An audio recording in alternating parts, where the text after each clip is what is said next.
Bab 45. Belum siap. Pop Rain. Hari ini untuk pertama kalinya aku memasuki apartemen Sean. Apartemen satu, lantai yang mewah, tapi tak terlalu besar menurutku. Desain interiornya sangat elegan. Kita hanya tinggal berdua di sini, tapi setiap 2 hari sekali, biasanya ada asisten rumah tangga dari rumah mama yang datang untuk bersih-bersih. Aku hanya menjawabnya dengan anggukan kepala. Ini kamar kita. Kau bisa meletakkan bajumu di almari itu. Sian menunjuk sebuah almari yang ada di sudut kamar. Bajuku tak terlalu banyak. Jadi lemari sebelah kanan masih kosong. Aku membuka almari itu. Almari 4 pintu itu hanya setengahnya saja yang diisi baju Sean. Sepertinya dia beda dengan orang kaya lainnya, yang biasanya punya ruangan khusus untuk menyimpan koleksi wardrobe-nya.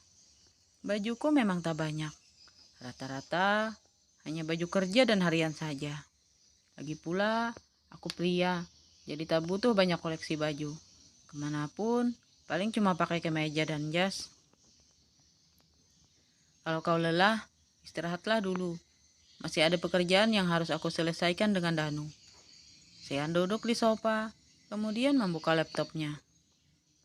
Aku menyusun pakaianku di dalam almari, sambil sesekali melirik padanya. Rasanya masih aneh, harus berada dalam satu kamar dengannya. Selesai menyusun baju, serta barang lainnya, aku merasa bingung harus melakukan apa. Hubungan ini terlalu canggung menurutku. Aku duduk di atas ranjang, sambil memainkan ponsel. Sebenarnya tak ada yang penting. Aku hanya sedang bermain game. Itu pun aku tak bisa konsentrasi. Jujur saja, aku merasa tak nyaman berada di dalam satu kamar seperti ini bersama Sean. Bagaimana aku bisa istirahat jika aku merasa gerak-geriku terus diawasi? Rasanya aku tak bisa bernapas di ruangan ini. Sean memang terlihat seperti sedang bekerja. Matanya menatap laptop, dan beberapa kali dia mengobrol via telepon dengan Danu. Tapi sesekali matanya melirikku. Kenapa tak tidur? Apa kau tak nyaman berada di sini? Aku bingung harus menjawab. Sejujurnya aku memang tak nyaman. Tapi apakah aku harus berkata jujur? Sean menutup laptopnya, lalu berjalan ke arahku. Jantungku tiba-tiba saja berdetak sangat cepat. Aku meremat spray saking gugupnya. Aku takut dia akan meminta haknya sebagai suami. Tidak, tidak, aku belum siap. Bagaimana kalau kita bersenang-senang dulu? Ucapnya tepat di depan wajahku. Wajah kami sangat dekat, hingga aku bisa merasakan kehangatan napasnya. Tubuhku merinding saat jari-jari Sean menyentuh. Tiba-tiba bayangan gajah muncul. Ya, seharusnya aku menikah dengan gajah, bukan dengan Sean. Aku merasa bersalah pada gajah. Pernikahan kami batal sebab kebodohanku. Cup, aku bisa merasakan Sean mulai menyentuh. Aku memejamkan mata, tapi bayangan gajah justru makin memenuhi setiap sisi otakku. Bayangan masa lalu saat aku seperti berputar kembali. Rasanya sungguh lain, tak senikmat. Maafkan aku Tuhan, aku memikirkan pria lain saat bersama suamiku. Au, aku terkejut saat Sian menggigit. Ya, mungkin dia melakukannya karena merasa tak ada balasan dariku. Aku ingin menyudahi, tapi Sian menahan dengkulku hingga aku tak bisa menghindar. Sesak, rasanya aku tak bisa bernapas. Aku segera mengambil oksigen saat Sian melepaskan. Napasku ngos-ngosan. Belum pernah aku selama ini sebelumnya. Sean kembali sambil tangannya meremas bagian. Aku segera melepaskan.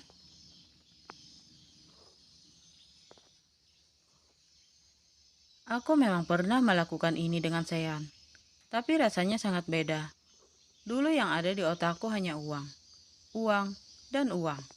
Aku hanya memikirkan bagaimana caranya dapat uang untuk biaya pengobatan Alan. Tapi saat ini yang ada di otakku hanya gajah, gajah, dan gajah. Semua itu terlalu berat.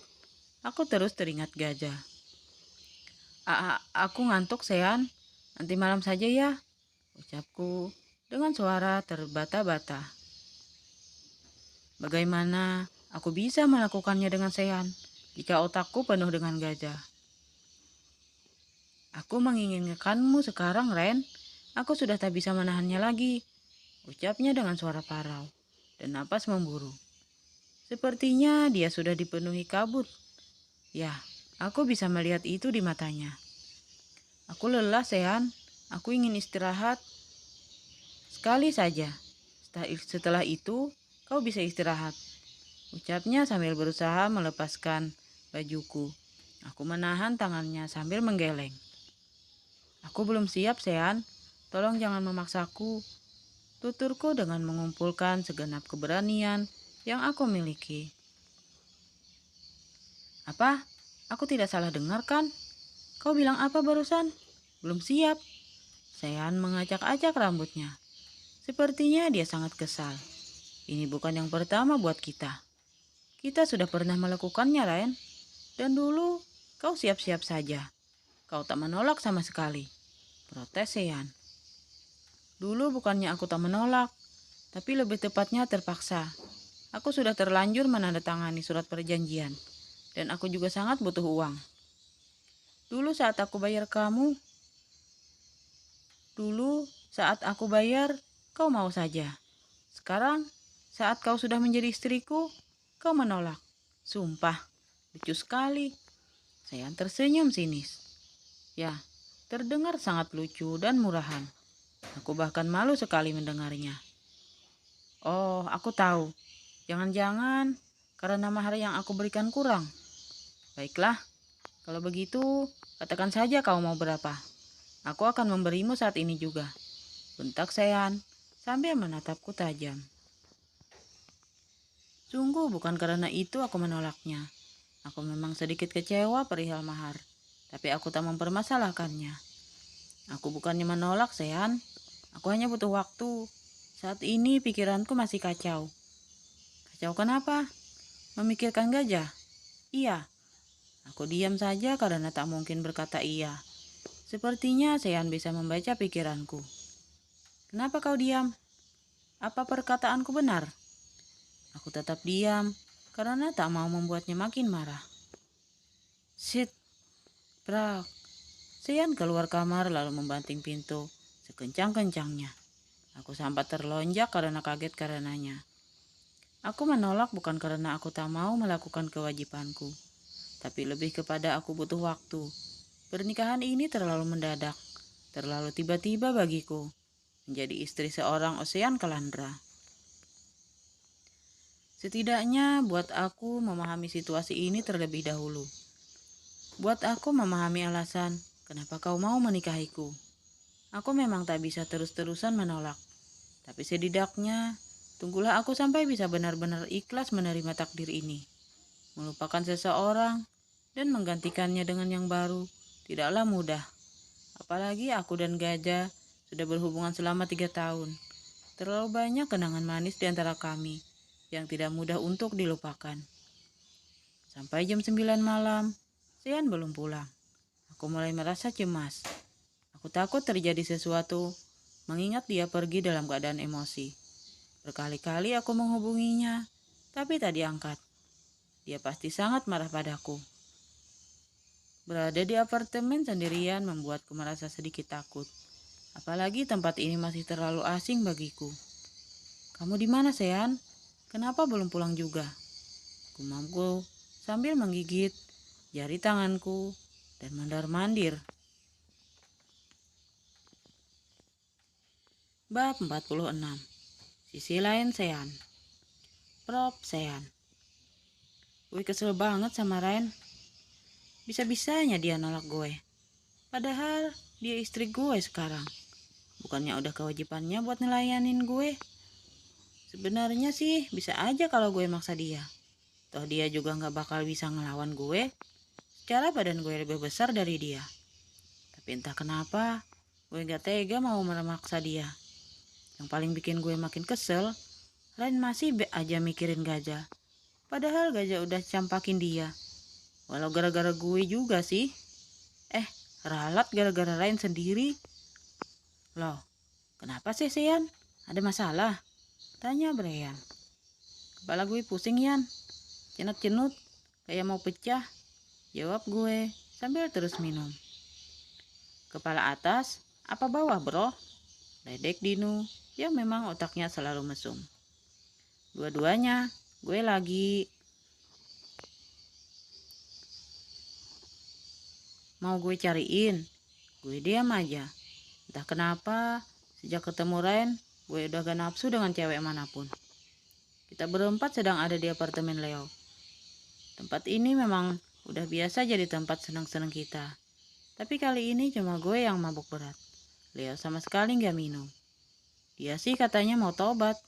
Tapi gue gak percaya sama tuh anak. Kalau Brian sama Dino ikut mabuk. Walau gak separah gue. Dua orang itu pantang ngeliat ada minuman gratis. Ting tong, ting tong. Leo buru-buru buka pintu saat mendengar suara bel. Setelah itu, gue ngeliat dua orang cewek masuk bersama Leo. Siapa yang mau manggil cewek? Tanya gue penasaran. Gue yang manggil. Gak enak mabuk gini gak ada yang nemenin. Tumben lo ada duit buat manggil cewek. Pakai duit lo. Maksudnya? Pas lo ngasih ATM buat beli minuman, gue sekalian narik buat manggil cewek. Sialan lo. Jadi lo ngerampok ATM gue. Pengen sekali gue ngelempar botol ke kepala Dino. Tapi gue gak tega kalau inget ibunya yang baik ke gue. Kalian bertiga emang gila. Gue mau insaf malah kelakuan kalian kayak gini. Di apartemen gue. Ini terakhir kalinya. Lain kali gue gak mau kalian kayak gini lagi di sini. Dia ngomel-ngomel kayak orang bener. Padahal dulu dia sama saja. Tapi sejak kenal dengan Zalfa, si gadis berhijab, kelakuannya jadi berubah drastis. Ceramahnya bagai angin lalu buat kami bertiga yang lagi mabok. Ditambah lagi dengan datangnya dua cewek. Kelakuan kita makin menjadi. Dret, dret, dret. Sean, ponsel lu bunyi tuh dari tadi. Teriak Leo. Gue gak memperdulikannya sama sekali. Dari tadi gue juga tahu kalau Ren nelpon terus. Tapi gue males mau jawab. Gue masih kesel sama dia. Halo? Gue lihat Leo ngejawab panggilan di ponsel gue. Entah apa yang dia omongin. Gue gak denger karena Brian nyetel musik kencang. Ryan terbelalak saat memasuki apartemen Leo. Tubuhnya gemeteran. Dalam hidupnya, baru kali ini dia melihat pemandangan seperti ini. Dia melihat seorang pria yang tak lain adalah Brian dan wanita sedang berhubungan. Dan yang lebih membuatnya shock, dia melihat Sean yang hanya memakai kondisi setengah sadar sedang bersama seorang wanita. Sedangkan Leo, setelah Ryan masuk, dia mendapat telepon dan langsung masuk ke dalam kamarnya. Lepaskan dia, dasar wanita murahan. Ryan menarik tangan wanita yang sedang berusaha melepas celana Sean. Siapa lo? Datang-datang main maki-maki aja. Lo panggilan juga. Tuh, layanin dia. Sean jatah gue malam ini. Ucap perempuan itu sambil menunjuk ke arah Dino. Ayo pulang Sean. Ryan menarik tangan Sean yang seperti sudah tak sadarkan diri itu. Sean terlalu banyak minum hingga dia teler. Sean, bangun. Ayo pulang. Ryan tetap berusaha menarik Sean. Walau usahanya sia-sia. Tubuh Sean terlalu kuat untuk ditariknya. Apa-apaan sih lo? Datang-datang main ganggu gue sama Sean aja. Bentak wanita itu. Hai cantik, ngapain narik-narik Sean? Mending sama gue aja. Sean udah jatahnya lu lah. Dino menarik tangannya Ryan hingga wanita itu jatuh ke pelukannya. Lepaskan. Ryan teriak sambil memukul-mukul Dino. Lo? Dino memperhatikan wajah Ryan dengan seksama. Walau mabuk, dia masih bisa mengenali Ryan. Lo sekretarisnya Sean kan? Ya, gue ingat sama lo. Jadi Sean nyuruh lo kesini buat nemenin kita. Dino segera membalikan tubuh Ryan, hingga posisinya berada tepat di bawah Dino. Lepas, Sean, tolong gue Sean. Ryan meronta-ronta agar bisa terlepas dari rungkungan kedua tangan Dino. Ryan merasa mual dan pusing saat mencium bau alkohol yang sangat menyengat di ruangan itu. Gak usah manggil-manggil Sean, dia udah teler. Percuma dia gak bakal denger, mending kita seneng-seneng aja. Dino berusaha mencium, tapi Ryan terus berusaha menghindar dan berteriak-teriak memanggil Sean. Sean, Sean, tolong aku Sean. Samar-samar, Leo seperti mendengar suara teriakan minta tolong. Untungnya, karena ada telepon, Leo tadi sempat mengecilkan volume musik di ruangan itu. Sean, toh, Ryan tak mampu berteriak lagi karena Dino mencium. Buk, buk, buk. Dino terpental ke lantai saat Sean memukulnya bertubi-tubi. Ternyata, walaupun setengah sadar, Sean masih bisa mendengar teriakan Ryan, memanggil namanya, dan meminta tolong. Beraninya lo nyentuh. Lo mau ngelecehin istri gue di depan gue? Setan lo. Sean memaki-maki sambil terus memukuli Dino. Udah Sean, udah. Brian dan Leo berusaha menghentikan Sean yang kesetanan. Lepasin gue bakal... Sean berusaha melepaskan tangan Brian dan Leo. Dino terseok-seok berlari ke kamar untuk menyelamatkan diri. Maafin gue ya Ren, gue tadi ada telepon. Gue gak tahu kalau Dino mau ngelecehin lo. Ayo gue antar pulang Yan. Yan, lo urus cewek-cewek ini, suruh mereka pulang. Leo dan Ryan memapa Sean hingga masuk ke dalam mobil.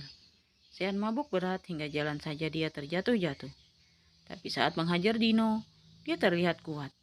Leo sampai geleng-geleng kepala. Jadi kalian udah married? Tanya Leo saat dalam perjalanan menuju apartemen Sean. Iya, tadi pagi kami menikah. Ada apa ya? Pengantin baru bukannya enak-enak di kamar, malah mabuk-mabukan di tempat orang. Sambil nyawan cewek. Gumam Leo dalam hati.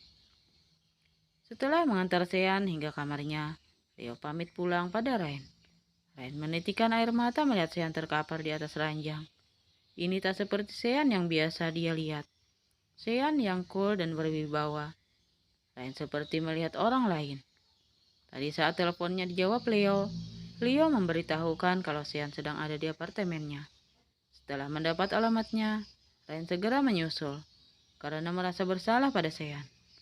Bagaimanapun penolakannya tadi siang adalah kesalahannya, karena sekarang Sean sudah sah menjadi suaminya. Bersambung.